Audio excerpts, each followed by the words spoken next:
So you're probably wondering, who is going to run Germany? There was no shortage of far-right or far-left groups that sought to take control of Germany in the 20s. Now, there's no way a leftist group would come to power in Germany at this time. No other figures on the right stand out. This isn't a what if the Weimar Republic survived, and I'm not reinstating the Kaiser. Besides, we're here for a good old German Empire from sea to shining Urals. And I'm going to give it to you. Basically, we're going to assume that another, more moderate, far-right group takes over and establishes a dictatorship. Our dictator's name will be Johann, and he and his buddies use fear tactics and strong speeches to rally the people, getting elected and then finding an excuse to suspend democracy before eliminating it altogether. Johann goes about implementing all the public works projects the government was going to go through with, while expanding trade and trying to look good on the international scene. Hitler and his buddies wanted to establish autarky, which is fun and all, but given that we want a more stable economy, not built off of periodic plunder, we're going to have to find some long-term solutions. Johann gets the autobahns built and invests in industries and chemical plants, as well as reinventing the education system and eventually disbanding the stormtrooper stand-in he used. Rearmament will be a bit slower in this timeline, but eventually we'll negotiate a remilitarization of the Rhineland, or take it by force, and go forward with the Anschluss. By 38 or 39 we should also have the Sudetenland, but then we leave the rest of Czechoslovakia, for now,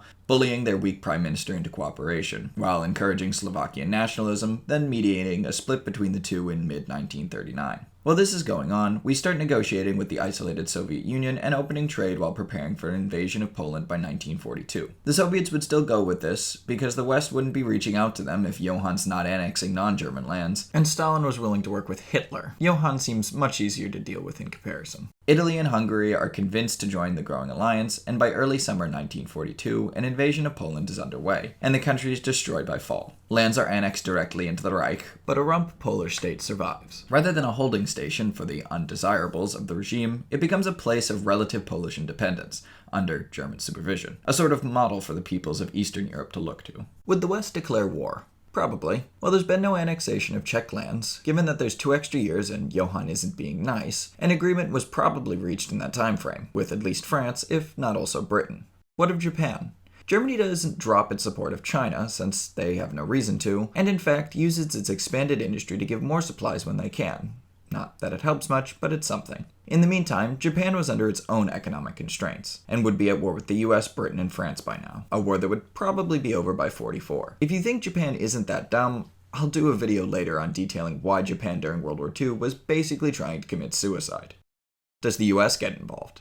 Probably not. Even though they're fighting a war in the Pacific against Japan, Japan isn't an ally of Germany, and the US didn't guarantee Poland's independence, so Congress has no desire to go to Europe. Ignoring the Pacific, we go back to Europe where Italy is actually ready for war, and sent their generals for training in Germany the previous few years. Poland is reduced to a buffer state, and the German economy is on a much more stable footing than Hitler's plunder-based economy. Would the phony war still be a safe bet? I'd say so. The memory of the First World War was heavy, and just because a naval war was raging in the Pacific doesn't mean France, who wasn't very politically stable at this time, would be in a rush to invade Germany. Let's say Johann has some top-tier generals who suggest piercing through the Ardennes. Johann trusts his professional underlings and decides to go with it. He invades Denmark to try and protect shipping through the Baltic, but Britain attempts to seize ports in Norway, and Germany pulls Norway into the Axis while rushing through the Low Countries with their meth-fueled mad lads. The Allied armies are encircled, Italy crosses the Alps, takes Tunisia and Corsica, and France surrenders. Does the US join the war now? Its allies in the Pacific were just invaded. Well, the alliance in the Pacific is one of necessity. Japan attacked these powers, so they're retaliating. This is a defensive alliance, and the Allies declared war on Germany, not the other way around. The US will stand aside for now. Not because FDR doesn't want to be involved, but because Congress isn't interested and the war in the Pacific has nothing to do with Europe. The American people could not care less about France. We still don't. The crack German Luftwaffe teams up with the Italians to conduct a parachute commando raid on Malta and seizes the island by fall 1943. The Battle of Britain isn't conducted, as Germany is well aware of its lack of naval capacity, and instead focuses on the Mediterranean, where Italy is much more geared up for war, having had time to prepare itself. What of German trade? Would the German economy collapse? Well, no, but it would still take a serious hit. Thankfully, Germany's new buddy, the Soviet Union, is there to help soften the blow. Johann doesn't want to alarm anyone, so he doesn't put Germany on a wartime economy just yet. And taking down France brings his popularity to new heights, and the people are sure Britain will be dealt with soon and things can go back to normal, so they deal with the hardships for now. Are foreigners conscripted for labor? Definitely. Not to the measures the Nazis did, but certainly people are brought in to make up for all the men being conscripted into the military. But instead of weird racial laws being set for all the different peoples, standardized laws are in place, giving the workers fair, if brutal, treatment. The goal now is to get Britain to the negotiating table ASAP. The heart of the empire is India. Germany invades across the Middle East into India, and no, that definitely does not happen. But with Malta captured, the Italian Navy beefed up, and their officers trained for the last 4 years by Germans, a joint Italian-German invasion of Egypt, Transjordan, and Sudan cuts off the Suez Canal, Iraq joins the Axis and invades Kuwait, and the Soviets secure positions in Iran.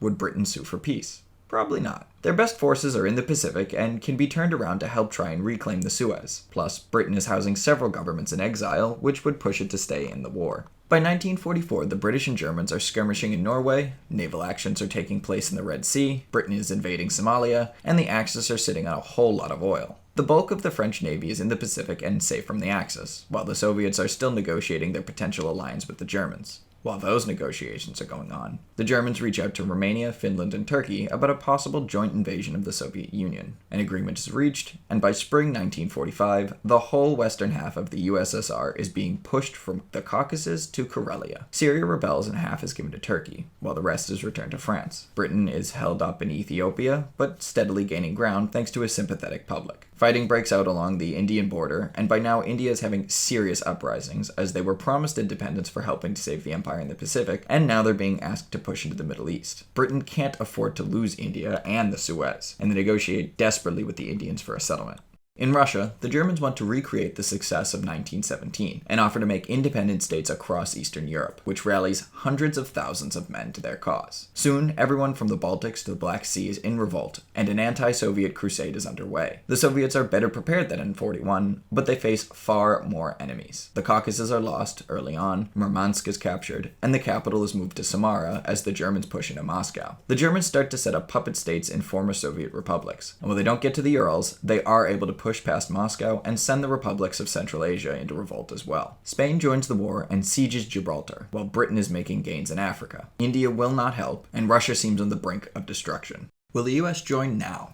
Definitely not. The US, coming off a smashing victory in the Pacific where their interests are secured, will have no interest in joining a war that seems on the brink of failure. Britain drops out, finally, as India fights for promised independence. They simply cannot fight both wars. But the Soviet Union fights on, crushing the revolts in Central Asia and pushing against the Germans and their allies. All of Europe is now against the Russians. Italy is free to send forces up north, France, Sweden, the Low Countries, and even the Poles send men to crush the communist menace. The new nations of Eastern Europe are trained by the Germans in combat, and with the war against Britain over and trade resumed, Germany and its allies hold the area around Moscow. But the fighting is brutal and many casualties are sustained on both sides. But with the help of the Slavic soldiers in the east, the Germans have the manpower to stand and fight. And with superior training and a more powerful economy, the Russians are thrown helplessly at the German positions until the death of Stalin and the end of the war in 1950. The Germans are not particularly nice to the Eastern Europeans, even if they're not committing genocide, and still try to exploit their lands for German gain, which will cause uprisings in the future.